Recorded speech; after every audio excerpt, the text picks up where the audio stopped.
Hello, ഞാൻ ഷറഫുദ്ദീൻ ഷറഫു ദേവാല. ഒരു allopathy കമ്പനിയിൽ മെഡിക്കൽ റെപ്പായിട്ട് ജോലി ചെയ്യുന്നു.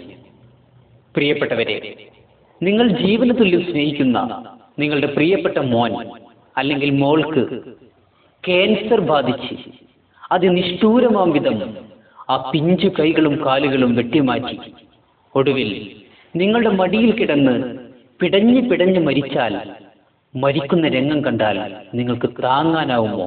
നിങ്ങൾക്ക് സഹിക്കുമോ? എന്നാൽ ഈ ക്രൂരതയ്ക്ക് കാരണം ഒരാളാണെങ്കിൽ അയാളെ നിങ്ങൾ എന്തു ചെയ്യും? ഇഞ്ചിഞ്ചായി വെട്ടുമോ? അല്ല, പച്ചക്ക് കത്തിക്കുമോ? പ്രിയപ്പെട്ടവരെ, നമ്മൾ നിത്യവും വാങ്ങിക്കഴിക്കുന്ന ഭക്ഷണ സാധനങ്ങളിൽ മായം അല്ല വിഷം കലർത്തി നമ്മളെയും നമ്മുടെ പ്രിയപ്പെട്ടവരെയും നിത്യരോഗികളാക്കുന്ന പണക്കൊതിയന്മാർ നമ്മുടെ നാട്ടിലുണ്ട്. കരുതിയിരിക്കുക.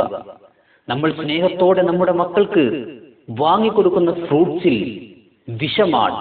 മാങ്ങയിൽ കാൽസ്യം കാർബൈഡ്, ആപ്പിളിൽ മെഴുകു കോട്ടിങ്, മുന്തിരിയിൽ കീടനാശിനികൾ, വത്തക്കയിൽ കളർ, പ്ലാസ്റ്റിക് കോട്ടിങ്ങുള്ള അരി, മുളക് പൊടിയിൽ ഇഷ്ടികപ്പൊടി, ഗോതമ്പ് പൊടിയിൽ ചോക്ക് പൊടി, മല്ലിപ്പൊടിയിൽ അറക്കപ്പൊടി, വെളിച്ചെണ്ണയിൽ പാരഫിൻ, നൂഡിൽസിൽ പന്നിയുടെ വേസ്റ്റ്, പഞ്ചസാരയിൽ യൂറിയ.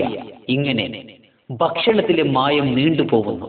കടയിൽ നിന്ന് നമ്മൾ സാധനങ്ങൾ വാങ്ങുമ്പോൾ സൂക്ഷിക്കുക. ക്യാൻസർ നിങ്ങളെ കാത്തിരിപ്പുണ്ട്. ഒരു ഫ്രൂട്ട്സുകളും പ്രിയപ്പെട്ടവരെ നമ്മൾ കടയിൽ നിന്ന് വാങ്ങാതിരിക്കുക.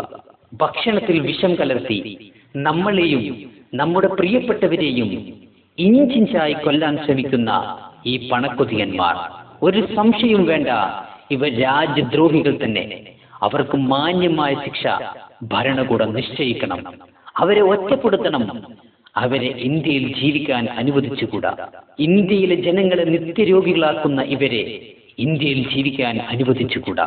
ഇന്നു മുതൽ, ഈ നിമിഷം മുതൽ നമ്മളൊരു പ്രതിജ്ഞ എടുക്കുക.